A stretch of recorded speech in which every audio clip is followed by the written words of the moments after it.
I was No, a that's that's awesome, Tom. That's awesome that you got all that fame from just making a Packers reaction video and rolling with it and then building the podcast. And it's good to see other Packers fans and the way you use it, just build off it. It's awesome. Well, I mean, it's one of those things that even though I had all of those views, I think I had 10 subscribers, and it's been anybody who starts a podcast and anyone who's ever asked me for any advice, I just tell them it takes a long time. The only way I've gotten to this point is by grinding for essentially 5 years. And, it's not easy when you have a full-time job, and it's not easy if you don't have a full-time job, but I have one of those, and it's an incredibly difficult and most of the time unrewarding kind of passion. But, if you love it and you put out good content consistently, then eventually, something will break. So that's the thing. I know you have comedy. So what is that your other full-time job, or what is your other full-time job, if you don't mind me asking? Yeah, no. So actually, I'm a high school teacher. So I'm a history teacher. Oh my God, that's awesome. So my kids are well aware of what I do. And when I was on NBC before Sunday Night Football this season, all of them were pulling their parents in, and they're like, "That's my history teacher." So yeah, it's it's tough, because that anyone who's a teacher knows you bring your work home and it's staying after, and and you do all that and try to juggle this. It's a lot, but I find that it's incredibly rewarding, and I absolutely love it. You always know you're agree. famous when you go to your school you work at and everybody knows you, because fame starts in everyone's high school. So that that's where it all starts, Tom. Yeah, I have. So there we work at a private school, and so they wear uniforms. But there's an occasional day where they get to dress down, and there have been many instances of kids coming in with Grossi Posse T-shirts. So that's always an experience. Do you have a parking spot past the principal in the school? I don't, and you know what? I've been begging at this point, and I'm like, guys, literally, come on, we're at the point now. It's reached this level. All right, just let it happen. No need to fight it anymore. Well, all right, you know what?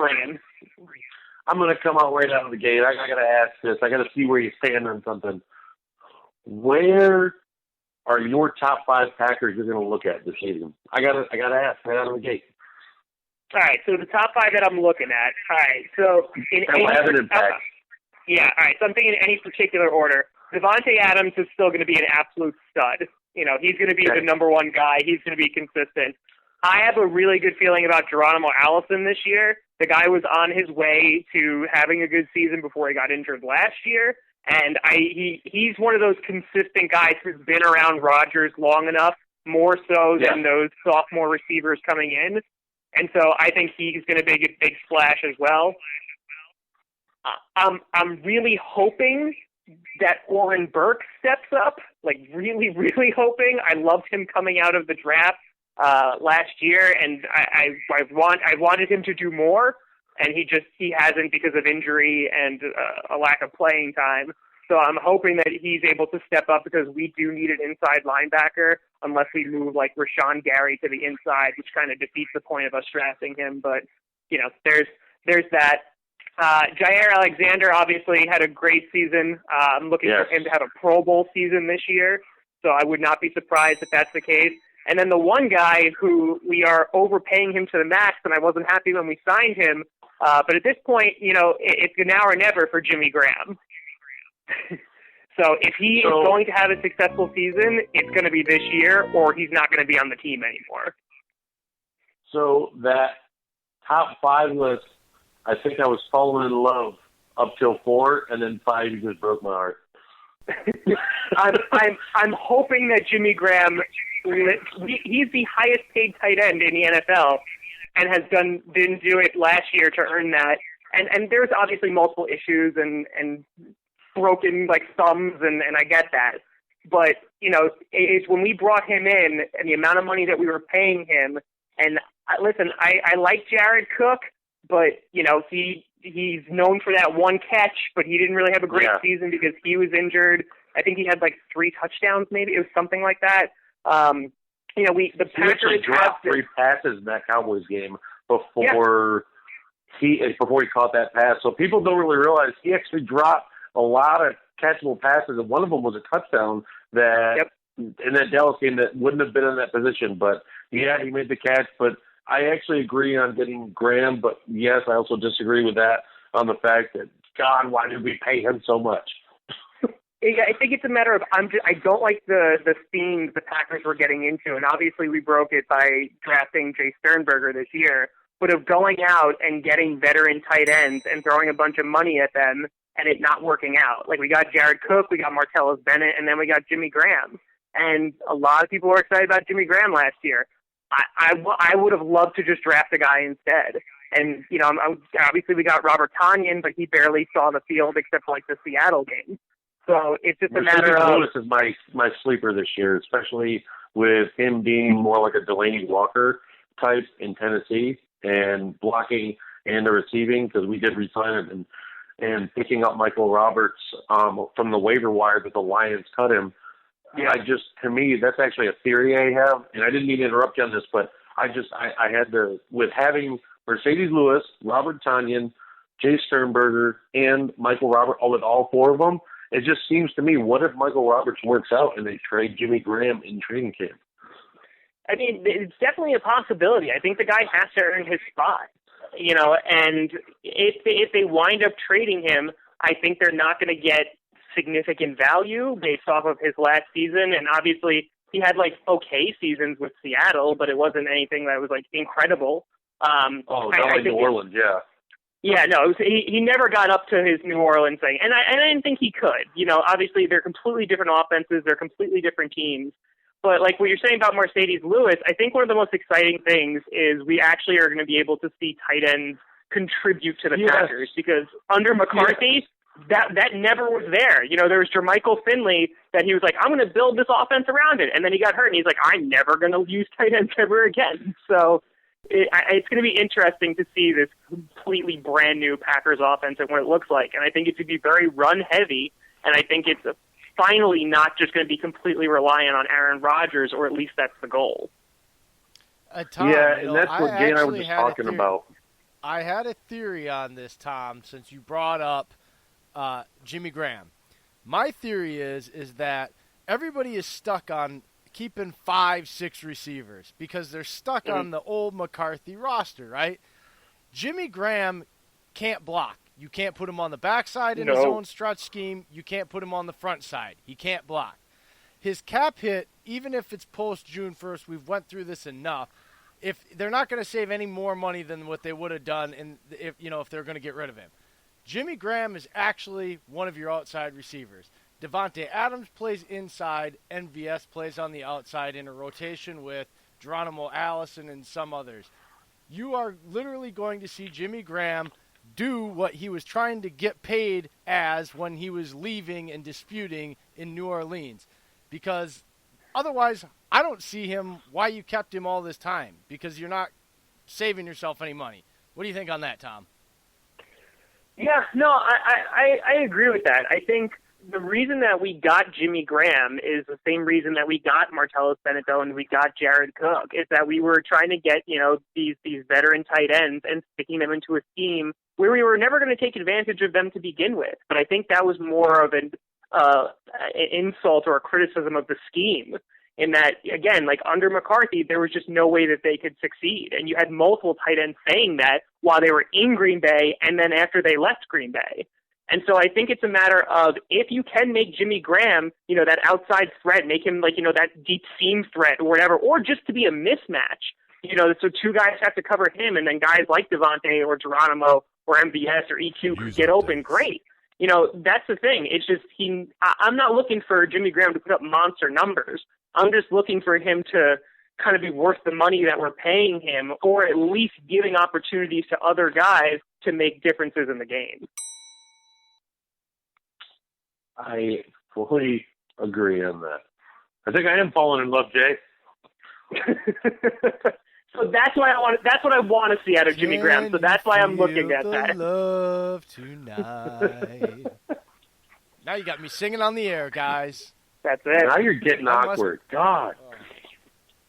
Little Lions King, man. Elton John Come could on never now. make things awkward. Hakuna Matata. Never.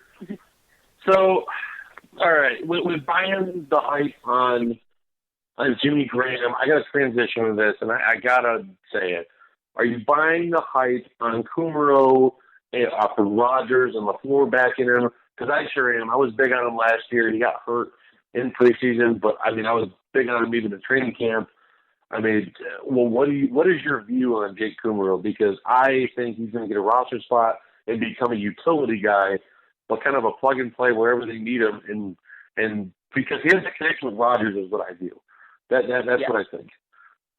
Yeah, no, I obviously Kumaro got a lot of press and a lot of fan support last year. Even when he wasn't on the field, people were like, "Where is Kumaro?"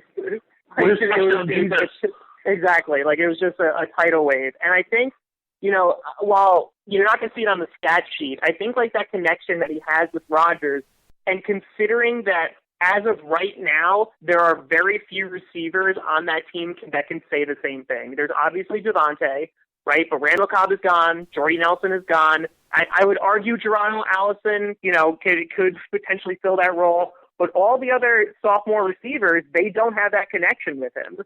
And while it is Rodgers and the receivers' jobs and the coaching staff to build that connection and allow them to gel together, I think Kumaro could definitely get the number 3 look, and that I completely agree. He could be a plug-in guy of, hey, a rotational receiver, or we just need you to play the slot, or we need to play you outside, what have you.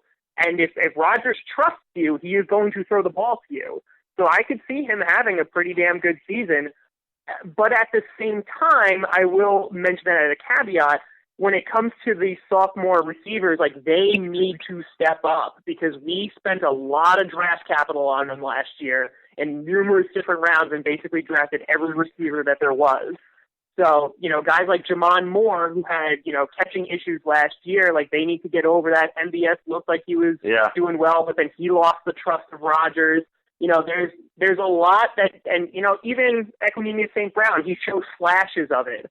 But, we spent a lot of draft capital on it, and I'm not saying all of them are going to work out, because just statistically they're probably not.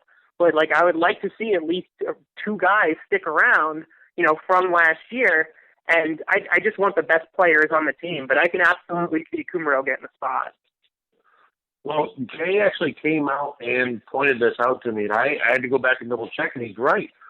If you go back and look at what Jennings, Jordy Nelson, and James Jones all had in their first or second years, and when they had to gradually keep earning targets and yards, Marquez Valdes-Scantling is on that track right now after last year. And that's the thing, is he actually did earn some praise right at the end of minicamp from Rodgers, which shows that there may be a connection, but we don't know if there's fully going to connect. But the thing is, though, if you're getting a mention from the QB, especially a guy like Rodgers, you're getting in that inner circle. And I have so much faith in MBS's upside, because of the fact that he worked his butt off this offseason, and he went, especially with the new install and the OTAs, he has been studying everyone else's playbook for positions, because he wants to know the whole offense. He did it last year with McCarthy's offense, and the fact he's doing it a second year in a row, I think, is impressing Rodgers from what I've been reading. Yeah, and I mean, listen, that at the same time, that's also one of my fears, is that there are a lot of obstacles that the Packers have to overcome this year. It's a new type of offense. It's new players coming in and trying to learn that offense and kind of not rewire themselves from McCarthy. And then there's Aaron Rodgers in the middle of all of that, who is still trying to play great football. So that's what I'm saying. It's going to be a really interesting season just to watch how these players are able to cope with all of these changes. And like I said, I would not be surprised if you see a very different Green Bay Packers team in September from what we're used to seeing. And I think that is necessary, because it's at the point where, and you saw this under McCarthy, things were getting complacent, things were getting stagnant, and it was the Aaron Rodgers show. And if we are going to win championships, no one should be surprised that 2 years ago, where the people of the NFC Championship games were the Vikings and the Eagles with their backup quarterbacks. And, and that should be